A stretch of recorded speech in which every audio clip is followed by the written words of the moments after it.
My people, what up? Listen, got a live Q&A coming up. Going to be doing a live Q&A. Haven't figured out what time or date. I'm still waiting to hear from everybody. So far, it looks like everybody, almost everyone, wants to do this live Q&A on Thursday. I think I heard. Thursday is the date, I believe, is what I thought I heard. I thought I heard majority of the people saying Thursday. No, but yeah, live Q&A. So in this video, there is going to be a link. I'll even post a link in Discord to where you can drop all of your questions.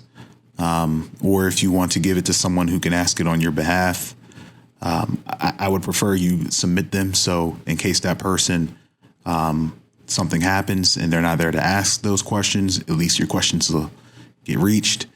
So I'm going to provide a link that you can go and submit questions.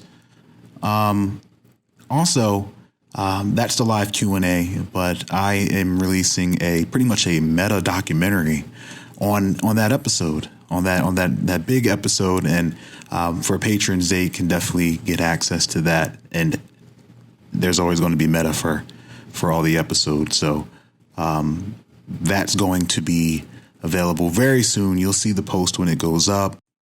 It's uploading as we speak. It's already finished and should be up any hour now. But in the meantime, here is a little sneak peek of this 3 hour. It's literally 3 hours of me going through and sharing, some insight and some fun little notes that I was taking as I was creating it all, slowly losing my mind. And I'm sharing that, and it's a video. And here's a nice little clip of some of the topics that I go over. I had a lot of fun, man. I had a lot of fun making that. There's a lot of things that I am glad I can tell someone, you know what I mean? And who better to tell that to than those who really, really care about those kind of things, like the meta side, and are invested in that. So, hey, really looking forward to doing what I always wanted to do, and that's is to write little stories about your characters. So keep your ears and eyes peeled, because I'm going to make some announcements for how we're going to go about doing that on the road to Act 3. And that takes a lot, because this is just more so a snapshot into the lives of many characters. So it's chaos, and that's what this is all about, right? So when you think of the logo of Peoplz and Dragons, it's the square, and then inside it's like the scribble, and it's just all contained inside of the square. I mean, think about it. I mean, like, I want to have award shows where it's like, who has the best villain, who has the best scenes, who has the best dialogue, who has the best powers. I think Min Gray is winning as far as the best villain. I mean, who can say that? I mean, imagine if your biggest hater was an eldritch god. Your biggest hater is a god. Uneldu hates. I hope I was able to kind of drive that home. Uneldu hates. You know what I mean? She really hated Min Gray. Very envious, very jealous. And Tempest, as you can see, has a lot to deal with. So when Infano came, that character...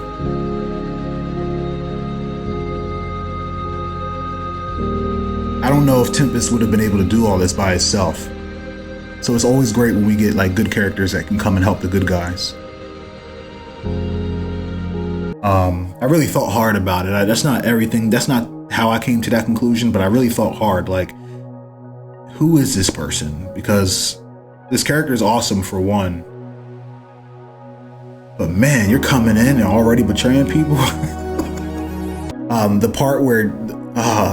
I really like the part where Jacob is fighting the cultist, the final cultist, and he's whooping his ass while putting his broken guns together to form some crazy concoction. I just wanted to shine more light on his ability called Jacob rigging, where he can just he was a tinkerer, you know what I mean, and he made something even crazier and blew that dude's head off. And then also when he prays for this person before they leave, and we see his hair flicker white, and then that's it. That was to show this Malross religion, the sect of the One, is not a game. This is a real thing. and there's effects that come with having, being a religious leader and of one of a particular faith. And then the part where Nomad is flying toward the office that Jeremiah's in while sitting on the Jeep, standing on the Jeep.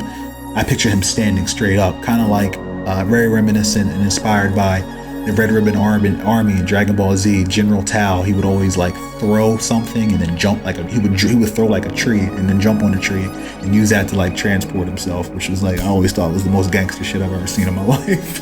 And now Drav, mind you, Drav is a bodyguard. He was very much factored into when I was rolling Nomad against Jeremiah. I rolled Nomad against Jeremiah Atlas, Drav, and Klaus, who was waiting for him. Literally in his submission, he was waiting for a Nomad. So, lots of power Atlas has to have spies and everything. He was waiting for him. So I rolled him against all of them, which is why he ultimately lost.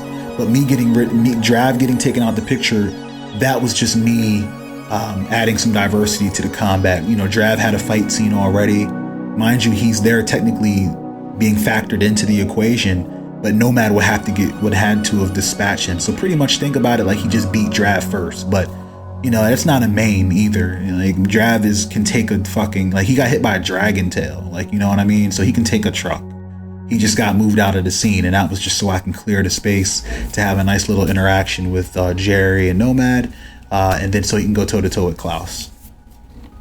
The relationship with Drav and Jeremiah, I really like the idea. I get happy of the idea that people don't really know the irony in Drav protecting Jeremiah, because I think in season 1 or 2, Jeremiah, he has an alter ego called Jace Oxen, and he was moving, shaking and popping in the underground scene, and Drav came and just stopped all that shit.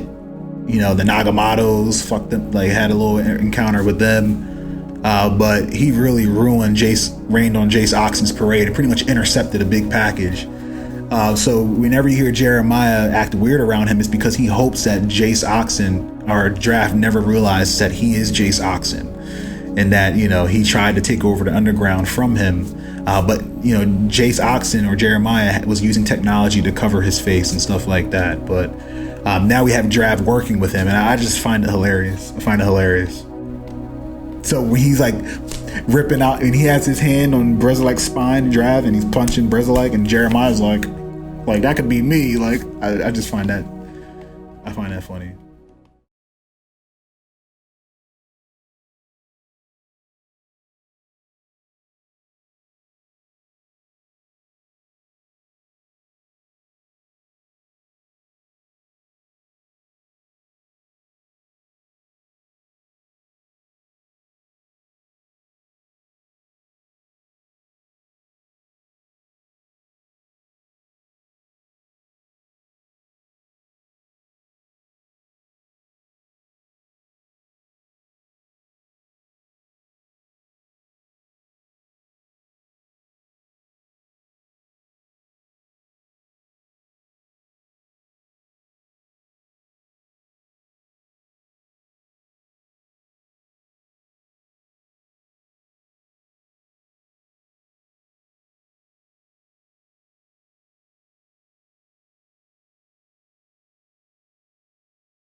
orchestrated by Legion. Legion's on some other shit. So when you saw Legion standing on a roof, you should have already knew that some shit's about to go down.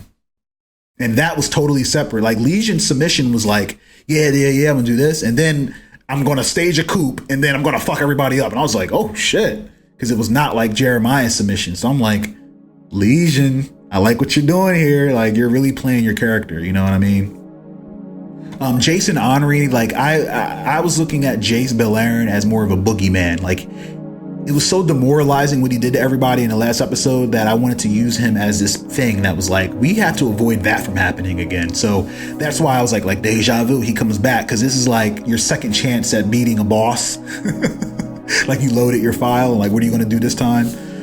So I removed Jason Henry quickly because the real draw was what Legion was going to do, and more Jace was supposed to be that tension, like a treaty is being signed, and then you hear that Jace is what he really is being told to do. So I wanted there to be that tension, and I hope I was successful.